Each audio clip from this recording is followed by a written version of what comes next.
Here with Texas Tech head coach Joey McGuire. Coach, welcome to Texas High School Coaching Convention. I don't know if you've ever been here before and need a lay of the land, but how many hands do you think you've shaken so far since you've been here? Man, oh gosh, that's a great question. I mean, it depends on how many attendees. If we got 19,000, I might have shaken 19,000 hands. I'll tell you, it's 29th year coming to this, and it just gets better every single year. How special is this group and just the coaches in this state? You know, recruiting other states, and it's not that anybody doesn't do a good job. It's just that the Texas High School Coaches Association does an elite job. They do. I mean, nobody does it better. You know, you heard Sonny yesterday talk about the power that this Coaches Association has, and it's true. It really does have the power, and it's the organization between the THSCA and the UIL. It's the best in the country. I was at the panel yesterday, and you got all the coaches up there, and you and Jeff Traylor up there. I mean, does it still kind of, you got to pinch yourself a little bit? You know, I'm sure you watched that panel a bunch, and now you're a part of it. Yeah, I have. I think I've been to every one of them. I mean, from the start, and sitting there and watching, different guys, and seeing it, and like some of those guys were my heroes, and then being up there, it's real. We have a saying in our office, and it's more of a statement than a question, but we always say, how lucky are we? And it's to really center ourselves and get us to understand how lucky we are to get to do what we do. And that was one of those moments of walking up there, like, how lucky am I to get to be a part of this?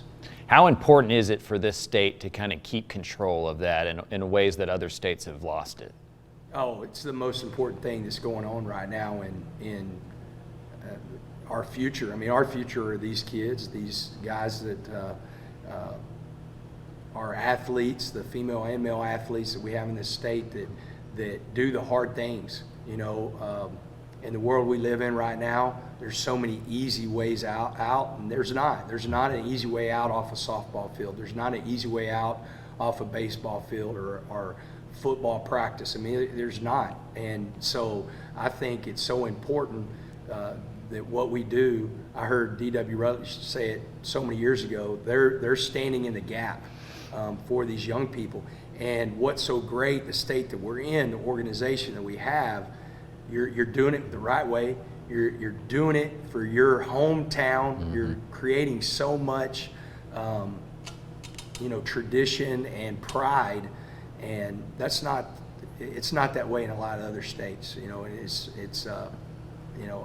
We're really lucky to be in the state of Texas. Had a winning record in the Big 12 for the first time since Mike Leach was there. Beat Texas, beat Oklahoma, picked fourth in the Big 12 media poll. I think y'all have 30,000 projects going on in Lubbock right now. Do you ever sit down and go like, man, this is happening really fast? And did you think it was going to take a longer time to kind of build this up a little bit? Yeah, it's happening really fast. So I just put the pedal down, man. I just, ride the momentum that we have going. Don't deviate from the process and what we're trying to do. We're still trying to build who we are, and the guys really start to understand that. But there's no doubt. I mean, it's happening a lot faster than what I thought it would. And I start looking back and try to compare it to Cedar Hill, and my first freshman class was the team. I had 54 seniors on that class that went 16-0 that had been with me all 4 years, and that happened really fast. So why? I mean, I'm not 100%. I do know that whenever you come into our building, you've hung out, and there's a lot of energy. We have a lot of fun. We're really a loose group until we step on the field and it's time to go to work. And so I think because we do care and love about our guys so much, it's happening at a faster pace because they're buying in faster. It didn't seem like expectations were as high last year, at least from the outside, right? Yeah. I know your expectations are always high, but how do you kind of get to the locker room and go, hey, we're predicted to do well, but we haven't done well yet. We have to still go and show all that stuff. Hey, you no matter what, every single team has its own chapter in that school's history.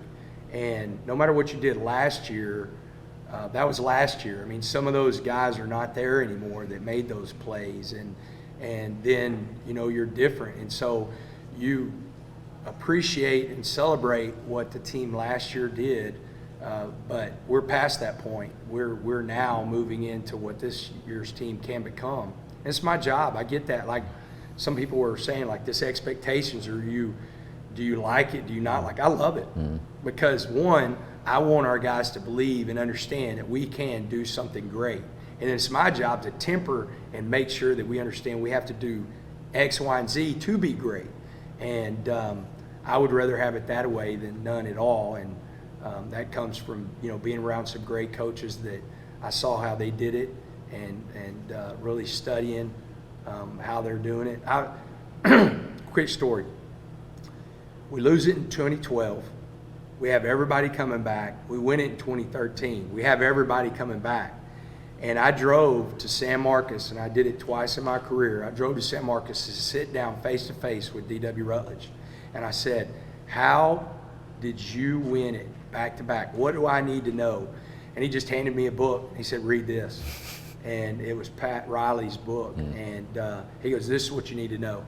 And I did. I went back, read it, gave it back to him. I said, and we were lucky enough to, you know, stay focused and be able to put the rings up when it was time to put the rings up and get on to the next year. How different is it being a college coach compared to a high school coach? Do you feel like it's one of those things that most high school coaches, you know, once they learn the college game, could do it? Yeah, I as far as, because you take away, the one difference is managing the roster, the transfer portal, and NIL. So you take that out of the way, you're still building a team, you're still building a culture, you're still creating a positive and healthy locker room. And so the guys that do that at the highest level, at the high school level, they will do it at the college level. There's, you know, you see why Jeff Traylor won so many state championships and how successful he was. He's doing the same thing at UTSA. You know, Gus Malzahn, he did it in high school, he's doing it in college. You know, I'm trying to do the same thing. And so I think, you know, if you really can wrap your mind around what's the most important thing, and that's the players, and you keep pouring into them, then you've got a chance to do that, because that's what you're doing at, you know, at the high school level. Do you feel a responsibility to the other guys in this building to have success so they can have that avenue if they want it? Every day. Jeff and I have talked about that 100 times, you know, and I've said it. I feel like I'm carrying the THSCA flag to make sure that and that's why I always make sure everybody knows. I know I'm a high school coach that gets to coach college football. It's not the other way around. And I take a lot of pride in that, but I also take a lot of responsibility that I know that if I do a good job, it's going to open up a door for somebody else, because people will see what we can do, what the high school coaches can do. And so I take a lot of responsibility. I feel it in a good way. It's just me and you here. Nobody's watching this. Yeah. How scared were you to walk up to that crane in those? I mean, you're in like square-toe boots. Yeah. Well, I had to. It was really funny. So I'm not scared of heights, and I'm kind of an adrenaline addict, you know. And No. So and even fear creates that adrenaline, you know. And so,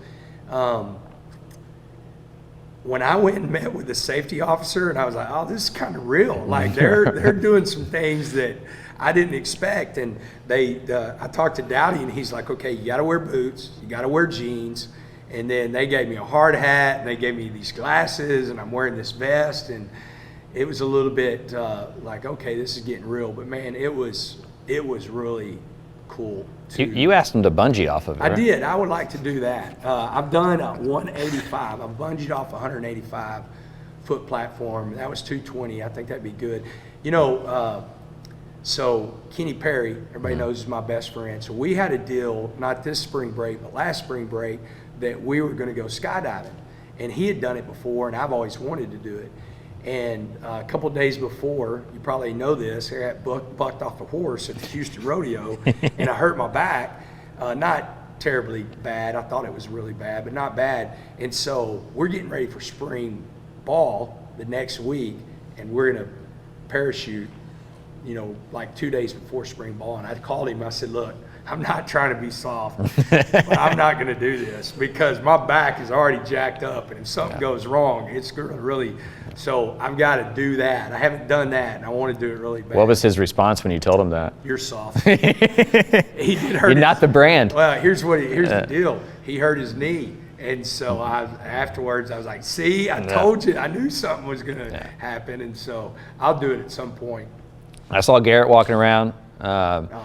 What's it like having a son at Nebraska, coaching and following your footsteps? And also, have y'all had y'all's first kind of, little recruiting riff yet? It's incredible. We were talking earlier. I was talking to Will. I told him, I said, with my staff, a lot of coaches, this is like they bring all their wives and their staff, and it's kind of like this last vacation before. With mine, it was more of a bonding retreat. And so a lot of times the families didn't come. It was my coaches, and we did a bunch of different things. So Garret has not been to coaches school very much. And yesterday, coming up the escalator, he's the first guy I see. He's got his Nebraska, the big N on. And, man, it was really a neat moment of I just gave him this huge hug. And, seeing that, he's amazing. I'm telling you, he is 10 to 15 years ahead of where I was at his age. I say this, I'll put him up on the board against anybody in the country right now.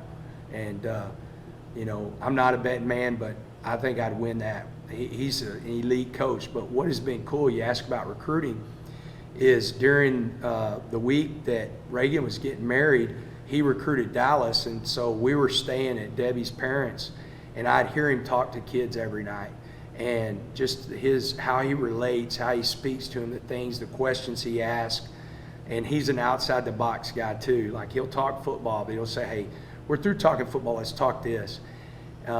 He has a passion for it. It's funny.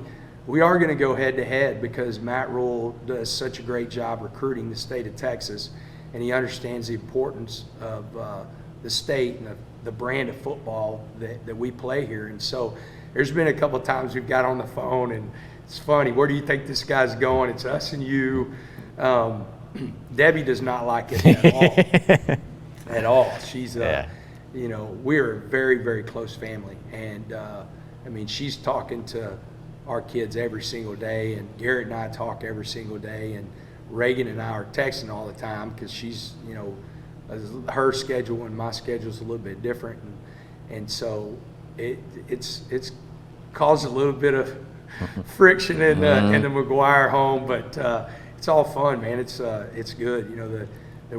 It's really tough too because me being a Rule disciple, we sell so much of the same thing to get these guys to understand what a great place they could come to. And so I actually had a recruit say, your son said that to me. And I said, well, I said it before him, so he stole it from me. Yeah.